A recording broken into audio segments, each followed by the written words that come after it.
All right, it's Thursday night, and time for another edition to our Faces of the Gulf Coast Honor Roll.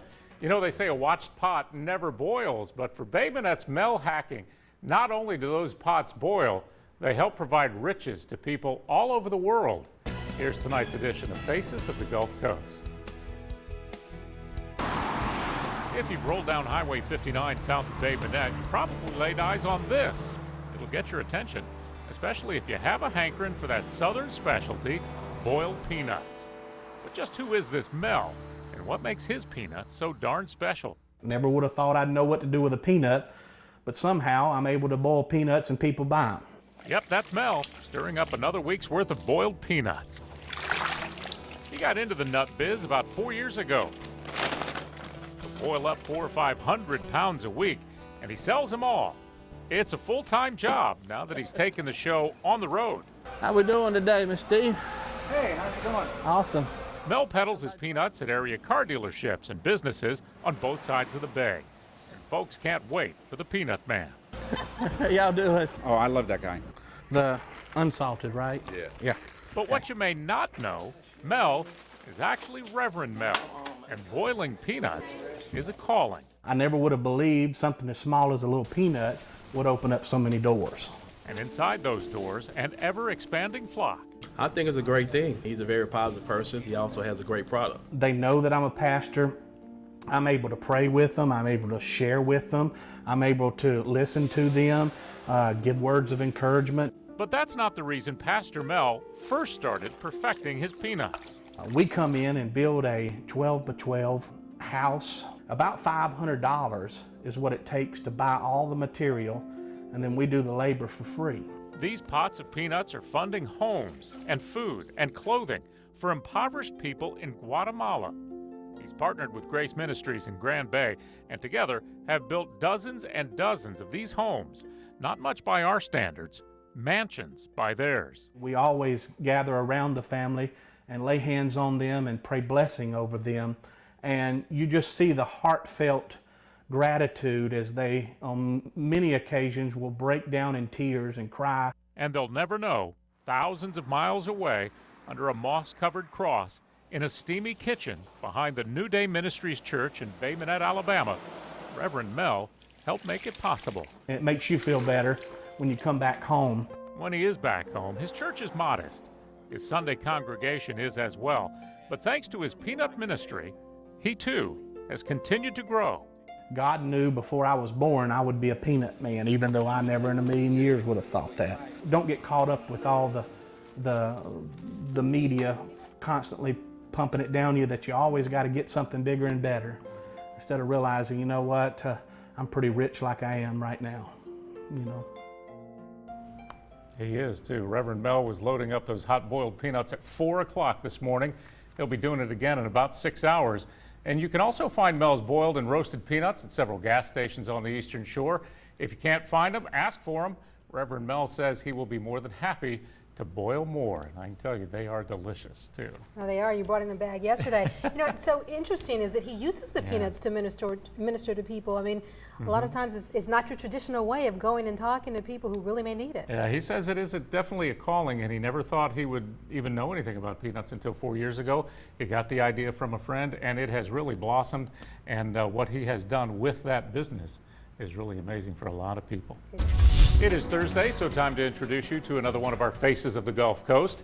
Carolyn Hawthorne is a very familiar face to a lot of us. Her commitment to keeping our kids safe every morning and every afternoon is unparalleled in Mobile. She cuts through the traffic and keeps those kids walking the straight and narrow. Carolyn Hawthorne is this week's addition to the Faces of the Gulf Coast.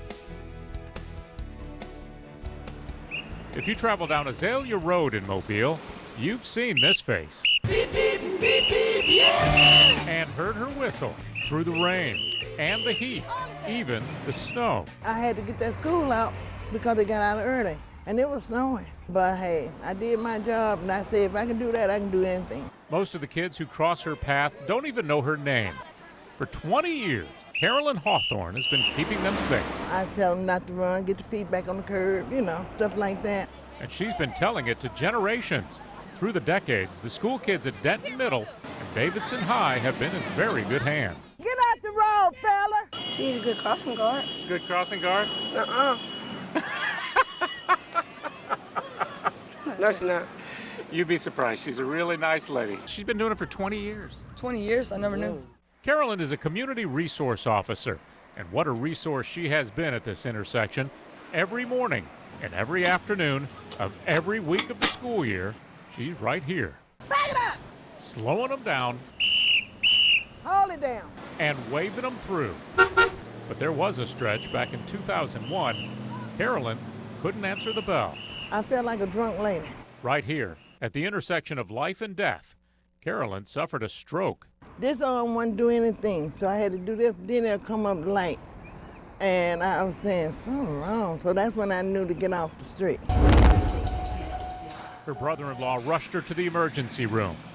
He died the next day of a heart attack. Carolyn spent 3 months rehabbing, and she was back on the job. Let's go! I think your technique is amazing. You're out there, you're having fun with it.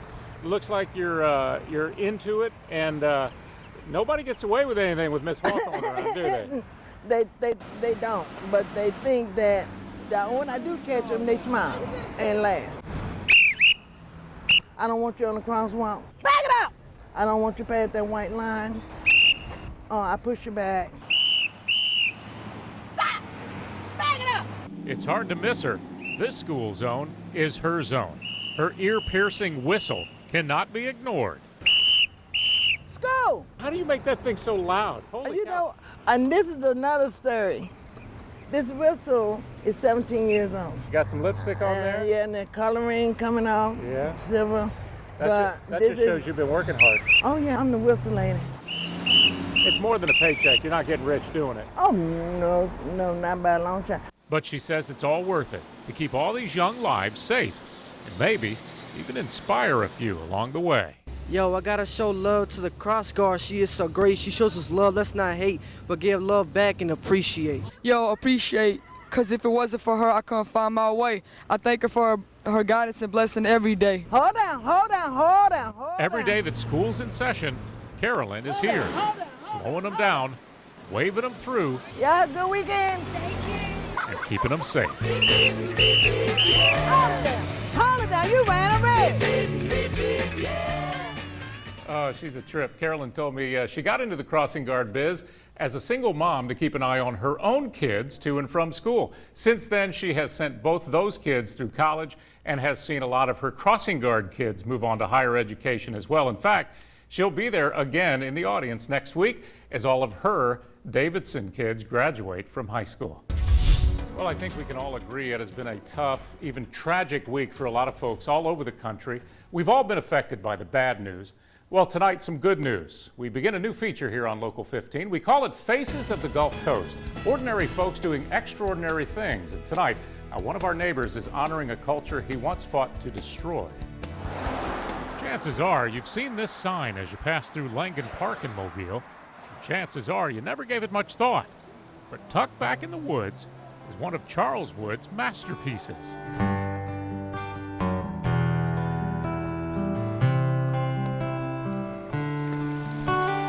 14 acres of tranquility and serenity, courtesy of 93-year-old Charles Wood. 93 years old, and I've lived to be 93 years old because I live by philosophy. Yeah? You don't get old till you're tired of being young. So you're tired of being young. No, I'm not tired of being young. Charles says his time working on this Japanese garden has kept him that way. For the last 17 years or so, just about every day, you can find Charles here, one with nature, planting, growing, and contemplating life.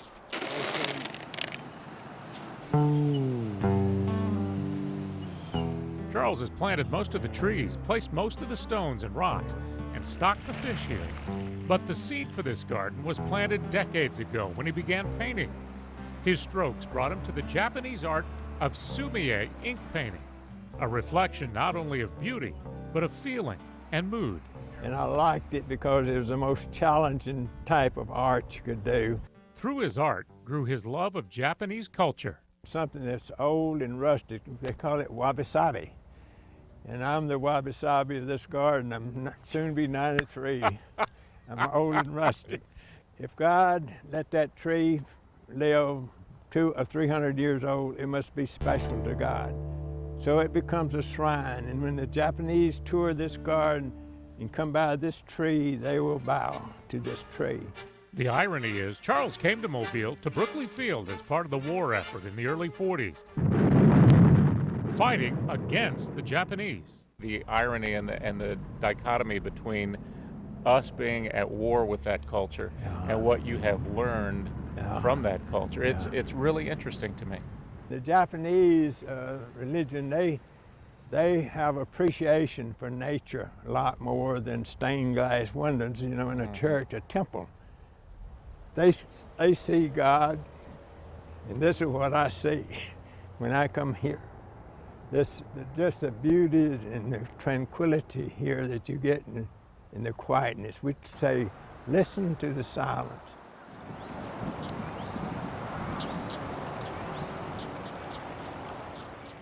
The beauty of this Japanese garden is breathtaking, but still not the most beautiful thing this man has created. More than 5 decades ago, Charles helped found Mobile Art, the advocacy and service system for persons with developmental disabilities. Over those 50 years, his efforts have helped tens of thousands of kids and adults in the Mobile area. Accessibility is a cornerstone to this effort. They can bring them over here, and they have over a half a mile of stroll trail. They'll see the koi fish, the ducks, and all the beautiful flowers. His garden is open to all, free of charge, just the way he wants it. Mobile's been good to me, and so this is payback time. Charles says these 14 acres were a disaster when he signed his 40-year renewable lease 17 years ago. He still has big plans for the place, but knows he may not see them all to completion. The epitaph on my tomb is going to be, don't forget to renew the lease. I met Charles several years ago when he and his lovely wife, Mary, invited me to MC the annual Mark Awards banquet. They do amazing work with these folks. Charles is 93 now, still serves as treasurer of the organization, and this month he celebrates 75 years of marital bliss with Miss Mary. So happy anniversary to a couple of wonderful Mobilians. Don't forget, if you know someone who deserves to be featured here on Faces of the Gulf Coast, just drop me a line on Facebook or Twitter, or shoot me an email, gpeterson@local15tv.com.